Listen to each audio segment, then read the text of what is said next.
সারা দেশে বইছে তীব্র তাপপ্রবাহ, সহসা বৃষ্টির সম্ভাবনা নেই। হিটস্ট্রোকে 3 জেলায় 3 জনের মৃত্যু। ঢাকার বাইরে লোডশেডিংয়ে দুর্ভোগ চরমে। উপজেলায় দলীয় সিদ্ধান্ত না মানলে কঠোর ব্যবস্থার হুঁশিয়ারি ওবায়দুল কাদেরের। নির্বাচনের নামে হচ্ছে প্রহসন, প্রতারণা বলছে বিএনপি। 6 দিনের সফরে থাইল্যান্ডে গেলেন প্রধানমন্ত্রী শেখ হাসিনা। বিমানবন্দরে লাল গালিচার সংবর্ধনা, দুদেশের সম্পর্ক জোরদারের প্রত্যয়। 9 মে থেকে হজ ফ্লাইট শুরু, ভোগান্তি কমাতে আগামী বছর 70% যাত্রী নেওয়া হবে সরকারি ব্যবস্থাপনায়, জানিয়েছেন ধর্মমন্ত্রী।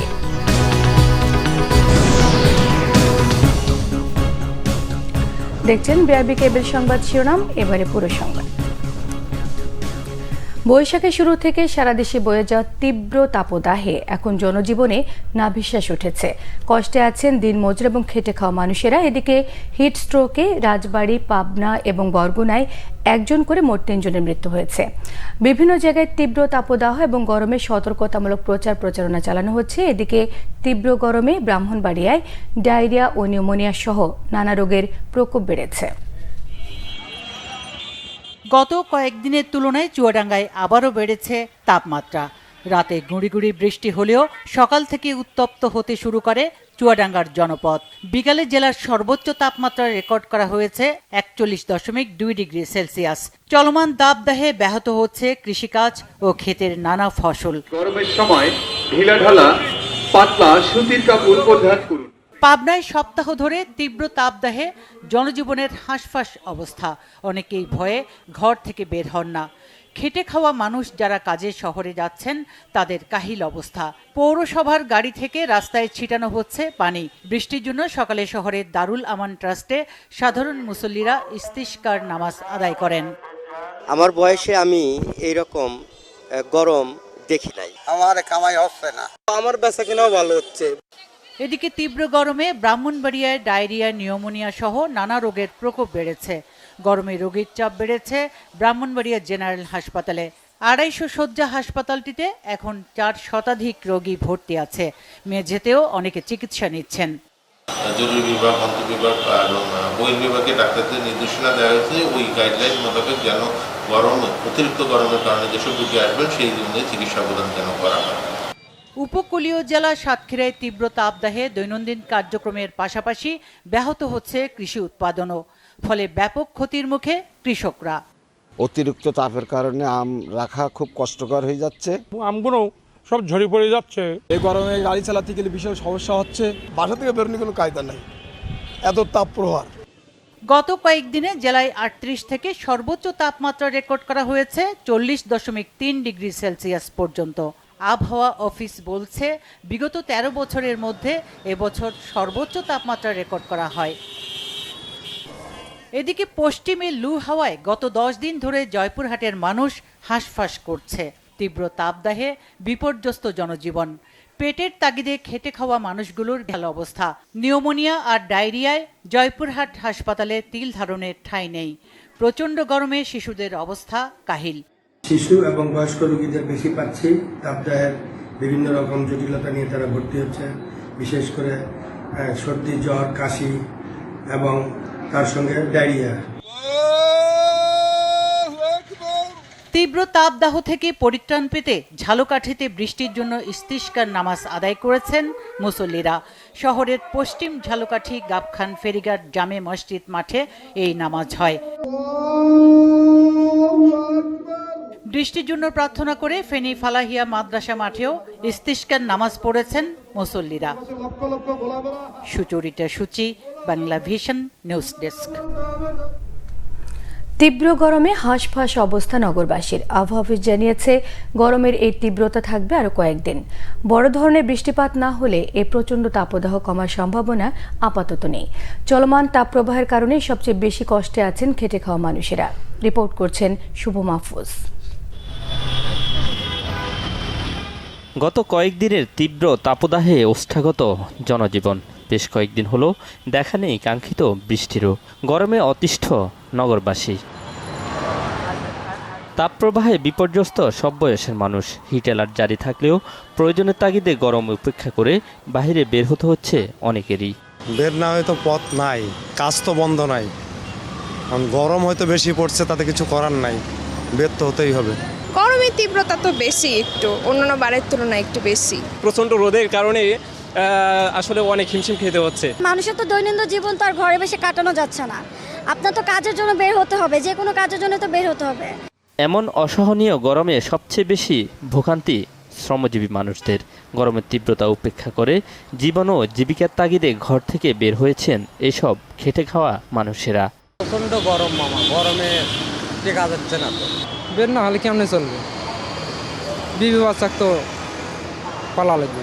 ঠান্ডা আমাদের একটু হইলে ভালো, আর যে গরম বেশি চালানো যায় না। ঠাড়া বড় রোদ, যেরকম রোদ তেরকম গরম, তেরকম বৃষ্টি, আল্লাহর রহমত আর কি।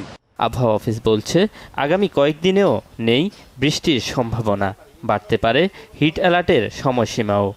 বিদ্যমান যে তাপপ্রবাহ আছে এটা সামনের দিকে অব্যাহত থাকবে। দেশের উত্তর পশ্চিমাঞ্চল এবং দক্ষিণ পশ্চিমাঞ্চল, বিশেষ করে রাজশাহী, পাবনা, যশোর, চুয়াডাঙ্গা, খুলনা, বাগেরহাট এই অঞ্চলে তীব্র তাপপ্রবাহ বয়ে যাচ্ছে এবং রংপুর, রাজশাহীর অবশিষ্টাংশ, খুলনার অবশিষ্টাংশ, বরিশাল, ঢাকা, ময়মনসিংহের অধিকাংশ জায়গায়। আর আমাদের যে হিট অ্যালার্ট যেটা ছিল, এটা আগামীকাল এটার আপডেট আসবে, তবে এটা অব্যাহত থাকার সম্ভাবনাটাই বেশি। তবে বিচ্ছিন্নভাবে দেশের কোথাও কোথাও বৃষ্টি হবার সম্ভাবনার কথাও জানায় আবহাওয়া অফিস। শুভ মাহফুজ, বাংলা ভিশন, ঢাকা। উপজেলা নির্বাচনে দলীয় সিদ্ধান্ত অমান্য করলে সময়মতো সাংগঠনিক ব্যবস্থা হুঁশিয়ারি দিয়েছেন আওয়ামী লীগের সাধারণ সম্পাদক ওবায়দুল কাদের। জানান, মন্ত্রী এমপিদের স্বজনদের নির্বাচন থেকে সরে দাঁড়ানোর দলীয় সিদ্ধান্তে তৃণমূল খুশি। বিএনপির একতরফা কর্মসূচিতে সন্ত্রাসের আশঙ্কা থাকে উল্লেখ করে মানসিক চাপে রাখতে আওয়ামী লীগ মাঠে থাকে বলেও মন্তব্য করেছেন ওবায়দুল কাদের। রিপোর্ট করছেন তাইমুর রশিদ। দলীয় সভাপতির ধানমন্ডির রাজনৈতিক কার্যালয়ে সংবাদ সম্মেলন করেন আওয়ামী লীগ সাধারণ সম্পাদক ওবায়দুল কাদের। জানান, উপজেলা নির্বাচনে প্রার্থিতার ব্যাপারে দলীয় সিদ্ধান্ত না মানলে কঠোর ব্যবস্থা। তবে প্রার্থিতা প্রত্যাহারে নির্বাচন পর্যন্ত অপেক্ষার সুযোগ আছে বলে মত তার। দাবি করেন, এ নিয়ে দলে কোনো হতাশা বা বিশৃঙ্খলা নেই। স্মরণ করিয়ে দেন, শুধু বিশৃঙ্খলার কারণেই জাতীয় নির্বাচনেও অনেকে এমপি মন্ত্রী হতে পারেননি। তবে স্বজনের সংজ্ঞা নিয়ে স্পষ্ট কিছু বলেননি তিনি। বিভিন্ন সময় বিভিন্ন কৌশলে ডিসিপ্লিনারি অ্যাকশন নিয়ে থাকে, কাজে সময় মতো এখনও শেষ পর্যন্ত চূড়ান্ত পর্যায়ে প্রত্যাহার যারা করবে না সে ব্যাপারেও আমাদের পার্টির সিদ্ধান্ত আমরা সময় মতো, আমরা কোমর সোজা করে, মেরুদণ্ড সোজা করে দাঁড়িয়েছি এবং এই দেশের রাজনীতিতে আমরা শক্ত অবস্থান নিয়ে আছি। নির্বাচনের মতো প্রক্রিয়া, এই প্রক্রিয়ায় আমরা আছি। এই প্রক্রিয়ার মধ্যে রণকৌশল আমাদের থাকতে পারে। ওবায়দুল কাদের বলেন, বিএনপির আন্দোলনে জনসম্পৃক্ততা নেই, তাই ষড়যন্ত্র রুখতে কর্মসূচি দিতেই হয় ক্ষমতাসীন দলকে। বিএনপি একতরফা কোনো সমাবেশ করতে গেলে তারা ওখানে সন্ত্রাসের বিষয়টি এসে যায়। জনগণের জানমালের গ্যারেন্টিটা, সম্পদ রক্ষা, সেখানে আমাদেরও সরকারি দল হিসেবে একটা দায়িত্ব আছে। তারা, আমরা মাঠে থাকলে তারা সন্ত্রাস করার বিষয়ে একটা বাধা তারা মানসিকভাবে পাবে এবং সে কারণে আমরা এটা করি। আওয়ামী লীগ শান্তি বজায় রাখতে প্রতিশ্রুতিবদ্ধ বলেও মন্তব্য করেন ওবায়দুল কাদের। আমি আমার দলের অফিসে আমার কর্মী কলিগের সাথে আলাপ করব, এই কনভারসেশন কেন পথে আবার এটা নিয়ে আপনি প্রশ্ন করেন? Don't do it please.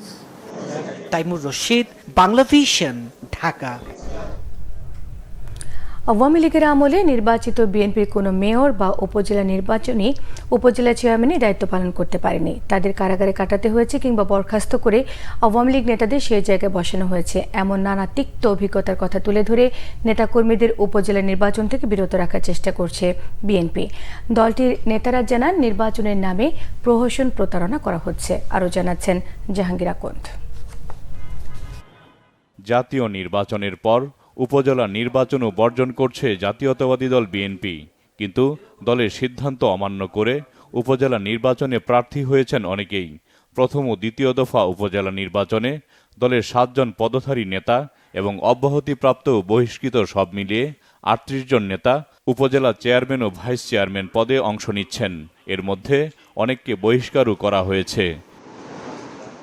BNP নেতারা বলছেন, দলের সিদ্ধান্তের বাইরে গিয়ে খুব অল্প কয়েকজনই প্রার্থী হয়েছেন। যারা নির্বাচনে প্রার্থী হচ্ছেন তাদের নির্বাচন থেকে সরে দাঁড়াতে আহ্বান জানানো হচ্ছে। এই সরকারের আমলই একটা সময় মনে করে দেখেন, প্রত্যেকটি সিটি কর্পোরেশনে বিএনপির প্রার্থীরা মেয়র হয়েছিলেন। যতগুলো পৌরসভা এবং উপজেলা চেয়ারম্যান, এর মধ্যে 2/3 অধিক ছিল বিএনপির প্রার্থীরা। কিন্তু ফল কি হয়েছে? কেউ সুস্থ চেয়ারে বসে দায়িত্ব পালন করতে পারেননি। আপনার রাজশাহীর মেয়রকে গ্রেফতার করা হয়েছে, খুলনার মেয়রকে গ্রেফতার করা হয়েছে, সিলেটের মেয়রকে গ্রেফতার করা হয়েছে, গাজীপুরের মেয়রকে গ্রেফতার করে কারাগারে রাখতে রাখতে কারাগারে বসেই তিনি মারা গেছেন। মান্নান সাহেব, শুধুমাত্র কুমিল্লার সাক্কু সাহেব বাদে আর কাকে জেলখানায় না নেওয়া হয়েছে বলেন? বাকি যারা ছিল প্রত্যেককে স্থানীয় সরকার মন্ত্রণালয় থেকে চিঠি দিয়ে কথিত মামলার অজুহাত দেখিয়ে বরখাস্ত করে সেখানে আওয়ামী লীগ বসিয়ে দেওয়া হয়েছে। তাই যেই ফাঁসির কাস্টে ঝুলতে কি কেউ সাধে যায়? এই জন্য আমাদের নেতাকর্মীদের বলছি, তো দায়িত্ব পালন করতে দিবে না তোমাকে এই সরকার। তুমি মনে করো না তুমি স্বতন্ত্র নির্বাচিত হয়েছো, তুমি যে একবার বিএনপিতে নাম লিখিয়েছো এটাই তারা মনে রাখে। স্থানীয় সরকার নির্বাচন যেখানে ক্ষমতা পালাবদলের বিষয় নেই, সেখানে উপজেলা নির্বাচন কেন বর্জন করছে বিএনপি? এমন প্রশ্নে নিজেদের যুক্তি তুলে ধরেন দলটির নেতারা। বিএনপি উপজেলা নির্বাচনে যাবে কি যাবে না সেটা কিন্তু প্রশ্ন নয়। প্রশ্ন হচ্ছে যে নির্বাচন যদি সুষ্ঠু এবং নিরপেক্ষ না হয় তাহলে বিএনপি যাবে কি যাবে না, এটাই হচ্ছে সত্যিকারের। আচ্ছা, আজকে তো স্পষ্ট এই যে সেটআপ, বর্তমান সরকারের সেটআপ, বর্তমান নির্বাচন কমিশনের যে সেটআপ, সেখানে তো কোনো সুষ্ঠু নিরপেক্ষ নির্বাচন পারে না। কাজে এই ধরনের সেটআপের মধ্যে আমরা তো কোনোদিন নির্বাচনে যাব না। কারণ নির্বাচন তো একটা প্রফেশন, সেই নির্বাচন একটা ভাওতাবাজি, সেই নির্বাচনের মাধ্যমে মানুষকে প্রতারিত করা হচ্ছে। গণতন্ত্র ও দলের স্বার্থে শৃঙ্খলা মেনে চলতে নেতাকর্মীদের প্রতি আহ্বান জানান বিএনপি নেতারা। জাহাঙ্গীর আকন্দ, বাংলাভিশন, ঢাকা।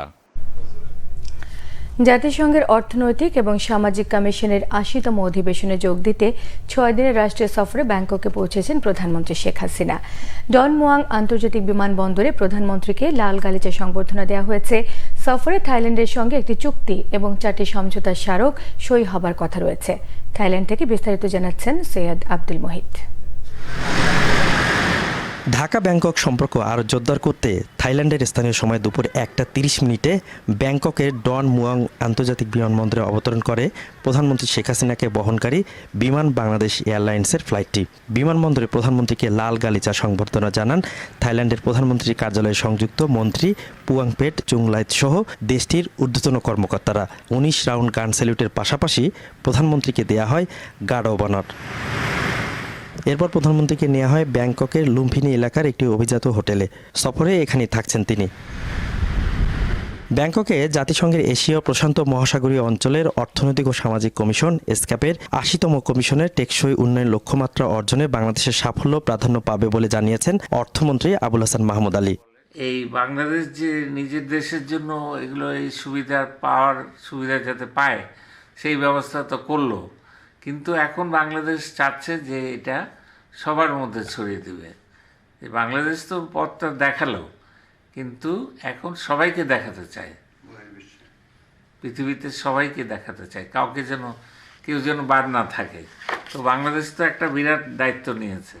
দুই দেশের মধ্যে সরকারি কর্মকর্তাদের জন্য ভিসা অব্যাহতি চুক্তি, জ্বালানি সহযোগিতা, পর্যটন খাত ও শুল্ক ছাড়ে পারস্পরিক সহযোগিতা সংক্রান্ত সমঝোতা স্মারক সই হওয়ার সম্ভাবনা রয়েছে। দুই দেশের মধ্যে সম্পর্ক আরও বাড়ানোর তাগিদ প্রবাসীদের। জননেত্রী শেখ হাসিনার কাছে অনুরোধ থাকবে যে আমাদের কূটনৈতিক সম্পর্কটা আরেকটু জোরদার করার, এবং এর সাথে সাথে অবশ্যই যদিও থাই এম্বাসি আমাদের ব্যাপারে অনেক সাপোর্টিভ, বাংলাদেশের থেকে যারাই আসছেন সেটা হচ্ছে আপনার পেশেন্ট হোক অথবা ট্যুরিস্ট হোক, তাদের আসা যাওয়াটা আরেকটু ইজি করে দেওয়ার জন্য এটা আমার অনুরোধ থাকবে। আমরা প্রধানমন্ত্রীর সাফল্য কামনা করি। এই সফরে আমরা জানি ওনার কূটনৈতিক নেতৃত্বে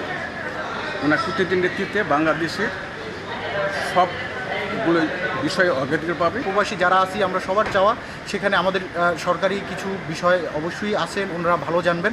তো সেটা আমরা আশা করি যে নেত্রীর এই আশায় এবং এই বিষয়গুলো আরও ভালো হবে এবং বাংলাদেশকে থাই সরকার এবং থাইল্যান্ডের মানুষ আরও ভালো করে জানবেন। একজন প্রধানমন্ত্রীকে এরকম যে গার্ড অফ অনার দিয়ে যে স্পেশালভাবে যে সম্মাননা করলো, এটা অভূতপূর্ব। থাইল্যান্ড আমাদের বাংলাদেশে এখন বিনিয়োগের সুবর্ণ সুযোগ, সেখানে বিনিয়োগ করবে এবং এই রাষ্ট্রীয় সফরটা যেন একটা বড় অর্থনীতির দ্বার উন্মোচন করে। সফরে থাইল্যান্ডের রাজা ও রানীর সঙ্গে সাক্ষাতের কথা রয়েছে প্রধানমন্ত্রী শেখ হাসিনার। আসিয়ানভুক্ত দেশগুলোর অন্যতম প্রভাবশালী দেশ থাইল্যান্ড, এমনকি পর্যটনও দেশটি সমৃদ্ধ। এমন বাস্তবতায় রোহিঙ্গা সংকট সমাধান এবং পর্যটনের সহযোগিতায় থাই সরকারের জোরালো সমর্থন চাইবে Bangladesh. Syed Abdul Muhit, Bangla Vision, Bangkok, Thailand. Cox's Bazar জেলায় কত রোহিঙ্গাকে ভোটার করা হয়েছে তার তালিকা চেয়েছেন হাইকোর্ট। আগামী 6 জুনের মধ্যে কক্সবাজারের জেলা প্রশাসক সহ সংশ্লিষ্টদের এই তালিকা আদালতে দাখিল করতে বলা হয়েছে। এক রিটের পরিপ্রেক্ষিতে বুধবার বিচারপতি নাইমা হায়দার এবং বিচারপতি কাজী জিনাত হকের হাইকোর্ট বেঞ্চ এই আদেশ দেন। একই সঙ্গে কক্সবাজার ঈদগাঁও ইউনিয়নের 38 রোহিঙ্গাকে ভোটার তালিকা থেকে বাদ দেওয়ার নির্দেশ দেওয়া হয়েছে। আদালতে রিটের পক্ষে শুনানি করেন অ্যাডভোকেট মোহাম্মদ সিদ্দিকুল্লাহ মিয়া। এর আগে কত রোহিঙ্গা কক্সবাজারে নাগরিকত্ব পেয়ে ভোটার হয়েছেন তার তালিকা দাখিলের নির্দেশনা চেয়ে মঙ্গলবার হাইকোর্টে রিট দায়ের করা হয়েছে। ভোটার তালিকা থেকে রোহিঙ্গাদের বাদ দেওয়ার আবেদনও জানানো হয় এই রিটে। এছাড়া ঈদগাঁও ইউনিয়নের ভোটার তালিকা হালনাগাদ করা পর্যন্ত ঘোষিত তফসিলে নির্বাচন এবং ভোট গ্রহণ বন্ধ বা স্থগিত রাখার আর্জি জানানো হয়েছে। ধর্মমন্ত্রী ফরিদুল হক খান বলেছেন, চলতি বছরে হজ যাত্রা শুরু হচ্ছে আগামী 9 মে থেকে। সকালে হজ ক্যাম্পে হজযাত্রীদের প্রশিক্ষণ কার্যক্রম উদ্বোধন করে এ তথ্য জানান ধর্মমন্ত্রী। তিনি জানান, যেসব হজ এজেন্সি সময়মতো হজযাত্রীদের ভিসা না করে ভোগান্তিতে ফেলবে তাদের বিরুদ্ধে কঠোর আইনানুগ ব্যবস্থা নেওয়া হবে। হজযাত্রীদের ভোগান্তি কমাতে আগামী বছর থেকে 70% হজযাত্রী সরকারি ব্যবস্থাপনায় নেয়ার উদ্যোগ নেওয়া হয়েছে বলেও জানান ফরিদুল হক খান। ভিসা দেওয়ার আর মাত্র 4 দিন বাকি থাকলেও বেসরকারি ব্যবস্থাপনায় 79,000 হজযাত্রী বেশিরভাগেরই ভিসা করেনি হজ এজেন্সিগুলো। গতকাল পর্যন্ত ভিসা হয়েছে মাত্র 400 জনের। সরকারি ব্যবস্থাপনায় 4000 জনের বিপরীতে 1100-এর বেশি মুসলিম ভিসা হয়ে গেছে। 9 তারিখ থেকে ফার্স্ট ফ্লাইট আমাদের। ফরিদপুরে কুমার নদের ওপর স্থাপিত আলিমুজ্জামান বেইলি ব্রিজ অপসারণ করে স্থায়ী ব্রিজ নির্মাণের দাবিতে মানববন্ধন হয়েছে। ব্রিজের পশ্চিম পাড়ে মুজিব সড়কে দুপুরে অনুষ্ঠিত এই কর্মসূচিতে শহরের বিভিন্ন শ্রেণী পেশার মানুষ অংশ নেন। এই সময় বক্তারা জানান, শহরের সবচেয়ে প্রাচীন এই সেতুটি কুমার নদের 2 পাড়ে মুজিব সড়কের সংযোগ সেতু। 88 সালের বন্যায় ব্রিজটি ধসে যাবার পর এখানে অস্থায়ী বেইলি ব্রিজ নির্মাণ করা হয়। এরপর থেকে এই ব্রিজ দিয়ে যানবাহন চলাচল বন্ধ হয়ে যায়। এতে শহরের মানুষ বাইপাস ব্রিজ দিয়ে চলাচল করতে বাধ্য হন।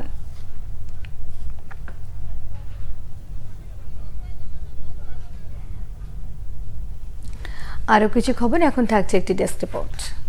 জনক বঙ্গবন্ধু শেখ মুজিবুর রহমানকে 29 এপ্রিল পর্যন্ত নয়, আগের মতোই ফ্লাইটের 1 সপ্তাহ আগ পর্যন্ত হজের ভিসা ইস্যু কার্যক্রম চালু রাখার দাবি জানিয়েছে অপারেটিং হজ এজেন্সি মালিকরা। হজ ব্যবস্থাপনার জটিলতা নিরসনে প্রধানমন্ত্রীর হস্তক্ষেপও চেয়েছেন তারা। বুধবার জাতীয় প্রেস ক্লাবে এজেন্সি মালিকদের পক্ষে এক সংবাদ সম্মেলনে এই দাবি জানান হাবিবুল্লাহ মোহাম্মদ কুতুবুদ্দিন। তিনি অভিযোগ করেন, এ পর্যন্ত সৌদি আরবে এজেন্সি মালিকদের ব্যাংকে টাকা জমার ব্যবস্থা করেনি ধর্ম মন্ত্রণালয়।